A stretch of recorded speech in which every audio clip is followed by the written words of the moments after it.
تو رسول اللہ صلی اللہ علیہ وسلم نے فرمایا پیسہ کمانے سے منع نہیں, پیسے کو مسلط کرنے سے منع کیا. ہدف یہ نہ بناؤ. دیکھو پرندہ بھی صبح, پرندہ یہ نہیں کرتا کہ اللہ پہ توکل کرے تو اب گھونسلے میں ہی دھرنا مار کے بیٹھ گیا, میں نے صبح جانا ہی نہیں ہے. یہ کوے جتنے ہیں نا یہ وہیں بیٹھ گئے, لیاری میں بیٹھ گئے اور سرجانی ٹاؤن میں بیٹھ گئے کہ چھوڑو یار اللہ پہ توکل کرنا ہے, رزق خود بخود یہیں آئے گا. اللہ نے کہا نہ تمہیں نکلنا پڑے گا. تو آپ صبح نکلو رزق کے لیے, لیکن تسلی رکھو کہ شام کو انشاءاللہ پیٹ بھرا ہوا ہوگا, میری بنیادی ساری ضرورتیں پوری ہو چکی ہوں گی, اور جب میری اولاد کا ٹائم آئے گا اللہ بچوں کا خرچہ بھی میری جیب میں ڈالے گا. ٹینشن نہ لو کہ 2 بچے ہو گئے تو 3 بچے ہو گئے تو کہاں سے کھلاؤں گا. جس اللہ نے تجھے کھلایا بھائی وہی. دیکھو ماں کی چھاتیوں میں دودھ پہلے پیدا ہوتا ہے, بچہ بعد میں پیدا ہوتا ہے, یہ بتانے کے لیے کہ اس کا پیدا کرنے والا اس کے رزق سے غافل نہیں ہے. ہر چیز میں گوروں کی طرح کیلکولیشن نہ کیا کرو بیٹھ کے. گورے کیا کر رہے ہوتے ہیں, دیکھ رہے ہوتے ہیں میرے پاس ابھی $10,000 ہیں تو ایک بچہ ہو گیا تو اس میں اتنا کیلکولیشن کر کے اتنا بچ رہا ہے, اتنا انویسٹمنٹ کیا, دوسرا ہو گیا تو یہ تو کیلکولیٹر کہہ رہا ہے یہ نہیں ہو سکتا. قرآن کیا کہے گا, او بھائی تو پیدا تو ہونے دے. دیکھو اگر ہم نے یہ دودھ کا پروسیس نہ دیکھا ہوتا تو ہم تو اس ٹینشن میں ہوتے بچہ پیدا ہوگا تو میں تو 2 کلو دودھ اور بھینس کا لگوانا پڑے گا مجھے, میں تو خرچہ نہیں اٹھا سکتا. اللہ کہتے ہیں پیدا ہونے دے, اس کی ماں کی چھاتیوں میں دودھ اسی وقت پیدا کروں گا جب یہ پیدا ہوگا, اس سے پہلے نہیں. ہم کہتے ہیں نہیں پہلے پیدا ہو ہے بھائی, پہلے ماں کی چھاتیوں میں دودھ آئے پھر ہم دیکھیں گے ہاں بھائی آ گیا ہے دودھ, اب بچہ پیدا ہوگا. اللہ کہتے ہیں نہیں, مخلوق کو آنے دو پہلے, رزق بعد میں آئے گا اس کا. تو اس لیے بھائی رزق کمانا ہے, رزق کی ٹینشن نہیں لینی. اب آپ کہہ سکتے ہو کہ ٹھیک ہے ہم رزق کی ٹینشن نہیں لیتے, کماتے ہیں, لیکن ہم تو دیکھ رہے ہیں کمانے کی کوشش کر رہے ہیں, وہ وسیم بھائی کے پاس تو اتنا پیسہ آ گیا, فلاں کے پاس تو اتنا آ گیا, میں وہیں کا وہیں کھڑا ہوں. ہمارے کزن تھے کیا ہیں, وہ تھے سے تھے نہ بن جائیں. وہ اکثر کہا کرتے تھے, یہ بات تو کہتے تھے اب نہیں کہتے, اللہ کا شکر اب دیندار ہے, کہتے یار مجھے ٹینشن اس بات کی نہیں ہے کہ میرے پاس پیسہ نہیں ہے, مجھے ٹینشن اس بات کی کہ میرے جتنے دوست ہیں ان کے پاس آ گیا اور میں وہیں کا وہیں. تو یہ ایک مستقل ٹینشن ہے. دیکھو اس کا نبی صلی اللہ علیہ وسلم نے حل کیا بتایا ہے, پرندے کی مثال دی ہے. پرندہ کمپٹیشن میں کبھی بھی نہیں آتا, سمجھ رہے ہیں. پرندہ یہ نہیں کرتا کہ وہ والے چڑیا نے وہاں جگہ اس لوکیشن پہ گھونسلہ بنایا بحریہ ٹاؤن کے قریب اور میں لیاری ندی کے اوپر گھونسلہ, نہ. پرندہ کہتے ہیں میرے لیے, میرے بچوں کی حفاظت کے لیے مجھے گھونسلہ چاہیے, لوکیشن کو وہ زیادہ اہمیت نہیں دیتا. میں دشمنوں سے میری حفاظت رہے, ٹھیک ہے نا, سردی گرمی سے میری حفاظت رہے. میں نہیں کہہ رہا آپ لیاری ندی کے اوپر گھر بنائیں, وہ تو حفاظت نہیں رہے گی آپ کی, کیونکہ ندی تو ندی ہے نا.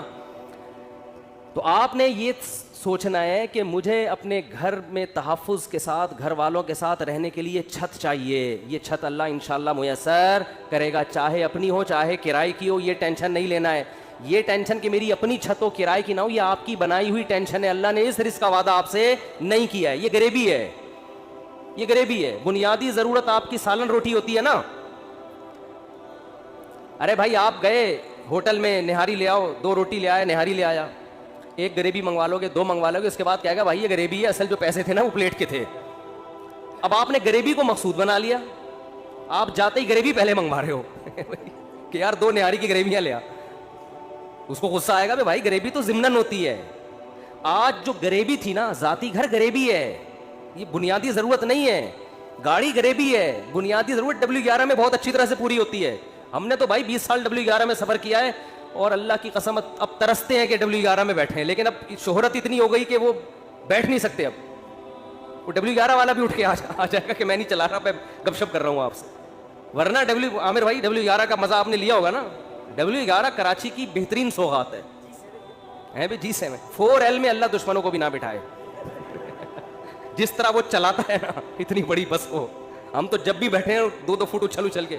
ہمارے ایک جاننے والے ریٹائر آفیسر تھے, لیفٹیننٹ تھے, وہ بیچارے کراچی کی بس میں نا کہیں پچھلی سیٹ پہ بیٹھ گئے.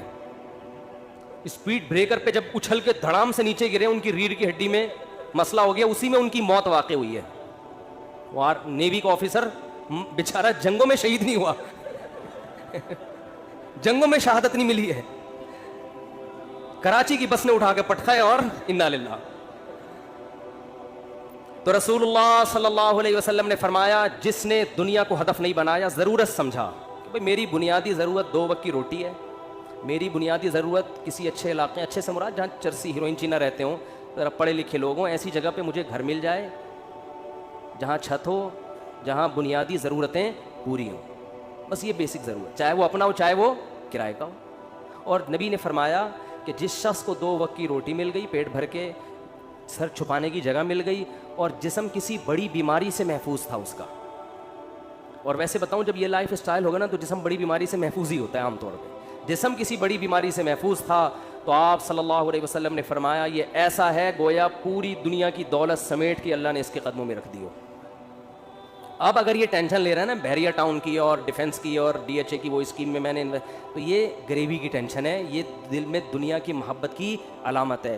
ایسے شخص کو رسول اللہ صلی اللہ علیہ وسلم نے وحی سنائی کہ یہ مالدار بن تو سکتا ہے مگر اس کے سامنے فقر کا پھندا ایسے لٹکا رہے گا جیسے ایک زندہ آدمی کے سامنے پھانسی کا پھندا, موت کا پھندا لٹک رہا ہوتا ہے. جو اس کی کیفیت ہوگی یہ کیفیت اس کی ہوگی. تو بھائی پیسہ کماؤ, پیسے سے دل نہ لگاؤ.